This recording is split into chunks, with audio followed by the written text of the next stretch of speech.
Well, good morning, everyone. We got a bonus video this week because Crafty Sue 519 tagged me into doing this Meet the Maker challenge question and answer thingy. So there are 10 questions and a bonus question. And well, we're just going to get on with it. And the camera looks crooked. Heck, the whole room looks crooked. Okay, so in case you didn't know me, and I'm really bad about this, almost everyone, when they start their videos, they say who they are. And I very rarely do that because I just assume you guys all know who I am. And I am sure that somebody's going to stop along here that doesn't know who I am. So just in case you don't know my name is Robin. And you are on Knotting Hook Crochet channel.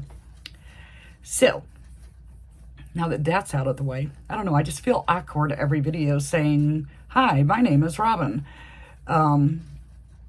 I don't know, it's just weird. You know, it's kind of like the awkward ending of a video. It's just weird. Anyhow, so this is a crochet creator tag questionnaire. And I'm supposed to tag people. I've seen a lot of these videos going up, so you may have already been tagged, but I'm just going to throw it out there. I'm going to tag Crochet Customs and What's Up Cupcake. So we'll see. If you've already been tagged, no worries. If you haven't been tagged, it'll be fun if you can participate. So I'm going to keep looking down at my iPad for the questions. So the first one, question number 1 is, how did you learn to crochet? I learned from my next door neighbor when I was in like 3rd or 4th grade. I was friends with her grandson, and she used to sit out on her carport and crochet, and it just amazed me. I would just sit and watch, and I could watch for hours. And I finally built up the courage, because I was a very shy child. I built up the courage to ask her if she would teach me. And she told me that if my grandmother, which is who I lived with at the time, would buy me a hook and some yarn, she would be happy to teach me. So she did. I learned, of course, the chain stitch. Got to have that foundation. Single crochet and double crochet from her. And then the family moved away. There was construction across the street. They were building a duplex. And in one of those duplexes, a young couple with a baby moved in. And I got friendly with them. Even as shy as I was, I got friendly because I was the good kid. And she taught me how to do granny squares. So I, made little things, hats and what have you, small projects. And then, I had to be like maybe 12 or 13-ish. I had made my older sister a gift for Christmas. And when she opened the package, she said to me, what am I supposed to do with this? And that just burst my bubble so badly that I didn't crochet again till I was probably in my 20s, mid-20s. And then I would just, every now and then here and there, I feel like making something. And usually, it was a blanket. I tried some, placemats and, different things like that, trying to learn new stitches. But until YouTube, basically my crochet world was single crochet, double crochet, granny squares. And then with YouTube's, learning all the new stitch patterns and just, it was like a whole new thing, a whole new thing. It was great. Question number 2. What is your favorite thing to crochet? Well, I don't know that I have a favorite. I do really enjoy making the plushies because you can start and finish in the same day. You can start and finish in 30 minutes, or you can start and finish in a couple of days. And it's more of that instant gratification. But if I had to throw it out there, I love doing Graphgans. I like doing mosaic crochet. Not a super fan of wearables because they never fit. Haven't quite figured out that sizing thing yet. But I do think they're very cool. But I think at this time in my life, I would have to say the crochet plushies. And of those, when I don't feel motivated, the thing that gets the juices flowing again is usually a sea turtle. So, I know, not super interesting, right? Question number 3. If you could only use one yarn for the rest of your life, what would it be? I don't know. I think if I was only making plushies, I would have to say the chenille brights from Parfait or Premier Yarns. If I was just limited, absolutely limited to one thing, I would say I quit. If I could only use one type of yarn for every single thing I wanted to make, I would definitely say I quit. So, it's nice to be able to mix it up because, I don't know. I don't know. Question number 4. Weirdest thing I've ever made?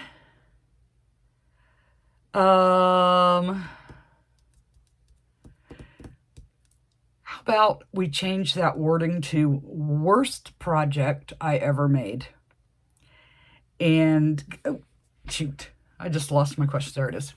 I don't know that I've made anything like weird.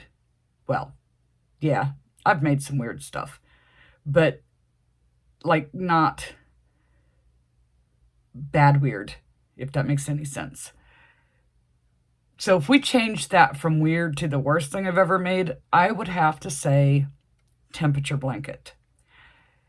Doing a current year temperature blanket was probably the worst and hardest project I ever had to make. And I wouldn't do current year again. Historical, yes. I would choose my yarn better and choose the style of the blanket better. That was not fun. It's like owning a boat. The 2 best days in a boat owner's life is the day they buy it and the day they sell it. So the 2 best days in a temperature blanket maker's project path is the day they start it and the day they finish it, if that makes any sense at all. That was not a fun project, and I was super motivated to do it in the beginning, but by the end I was so freaking happy that it was over with. Not to mention I thought it turned out ugly. So, something that I'll never crochet is number 5, and I kind of just answered that. I will never crochet a current year temperature blanket again. Historical, maybe. Current year, no way. No way. So number 6, where do you get your inspiration? Well, mostly YouTube and my YouTube friends. Quite a bit from Instagram. And I really like to just kind of scroll and troll on Etsy to look at all the different patterns, and sometimes you just come across a really cool one and go for it. And then, you know, if I go to, say, Walmart or someplace like that, I'll walk through the toy section and see what they have on display. Like, oh, how would you put it? Like right now, because of Lilo and Stitch, the movie, they've got a lot of Stitch plush toys in there. And big giant ones for really cheap. So in my head, I fight this battle of why would somebody pay me $25 for this little Stitch when they can get this big giant Stitch for $12? So I battle that a lot with the plushies.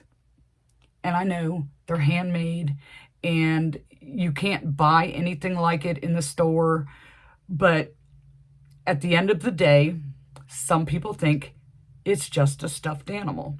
They don't care that we put all our time and effort and love and care into that plushie.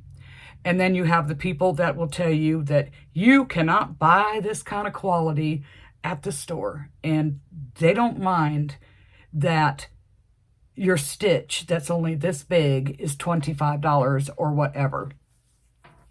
So that. Number 1, 2, 3, 4, 5, 6, 7, 8, 9, 10, 11. Okay, number 7. Favorite thing that I've made so far. Do I have anything that I just haven't let go of?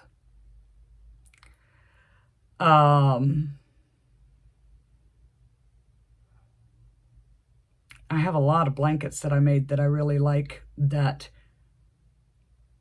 I won't give away and I won't let anybody use. They're just kind of in existence. But if I had to go with the plushies, I don't know, because what I usually do is if I really, really like it, I'll let it sit on a shelf and just look at it for a while. And then when the next thing comes along that I really, really like, I will swap it out and send the other one to market. So I don't know that I have a favorite thing that I've ever made. Now, if it was worded as designed, I would say Nibbles the Cookie Mouse. Most definitely. Crochet plans you're excited about for the future. Well, I'm not real sure. I did come up with the idea, though, after this last market, and I'm looking at my setup, and I was like, wow, I really don't have that many, $20 and higher items with me. So I went through my price tags and put anything that was over $20 into a little bucket. And to keep it interesting and not have to battle the, oh, what am I going to make next thing? I'm going to just draw out a tag, look it up, whatever that number says it is, and that's what we're making for the day. And then I have other things that I haven't made since I started doing the tags like this, that I need to add tags into that bin so that I can make them again too, because I think it was in March that I got the everything into square and easy for me to find. So some things are not recorded that way. I have to look through my notebooks and go back and see, because I have made so many different things and it keeps it interesting, but it's hard for me to decide what to do. So that is a plan that we're going to try out. So at the moment, that is a plan that I am looking forward to. We'll see what happens when it gets implemented. We may not like it.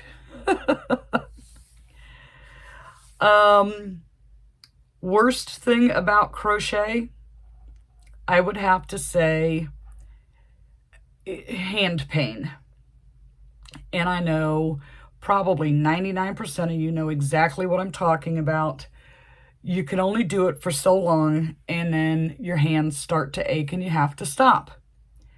But I would imagine a lot of things are like that. It's just that repetitive movement, and you have to take care of your hands. If your hands are screaming stop, you stop, and pick it up again tomorrow or whatever. My favorite thing about crochet, when I finish my project. When that project is finally finished, that would be my favorite thing. And, well, it would be one of my favorite things. Also, it's just amazing how two little stitches, a single crochet and a double crochet, can be combined together in particular sequences and just come up with some freaking beautiful stitch patterns. I love watching those kind of videos. Like, how did they make that stitch pattern come to life? Now, I really haven't played with any of that because, I've been doing the plushies because it's more instant gratification.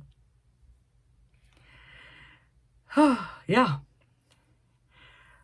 Okay, so that was the 10 questions. The bonus question is, what is the worst and favorite things about being a crochet content creator? My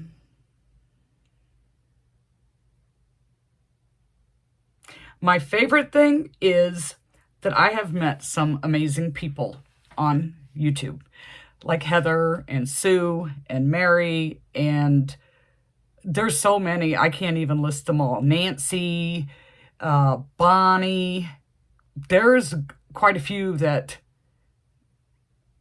Nick out in Washington, there's just quite a few that I've become pretty friendly with, some a little more than others, and, that has been fun for me.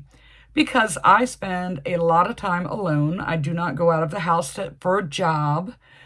So I spend a lot of time by myself. And meeting the people through YouTube has been like a nice social life. The worst thing about being a content creator is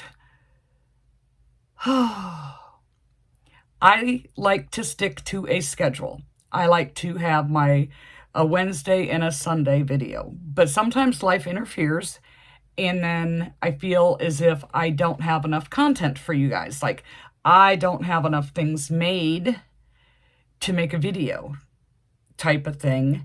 And then you get the people, trolls, whatever you want to call them, that are just outright rude and leave nasty comments and, oh gosh, want to play grammar police. They want to, I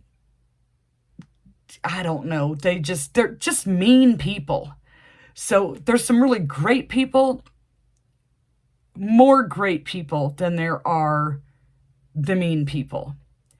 But those that get on there and they want to criticize everything that you do, or you don't talk fast enough, you talk too slow, you don't pronounce this right, you just, you know what? You think you can do it better, then you need to jump on here and do it yourself. Because this is not easy. Now, as you do it more and more and more, you get more comfortable with it. But it is not easy, and you have to have some thick skin to handle all the nastiness that comes along with it. I mean, I had one person tell me one time that I put myself out there so that I deserve anything that I get. And I call BS on that. Just because you're on here and you're sharing your talents and your creativity and whatever it is that you're doing, if you're just on here reading a book to somebody, that does not give someone else the right to be mean to you.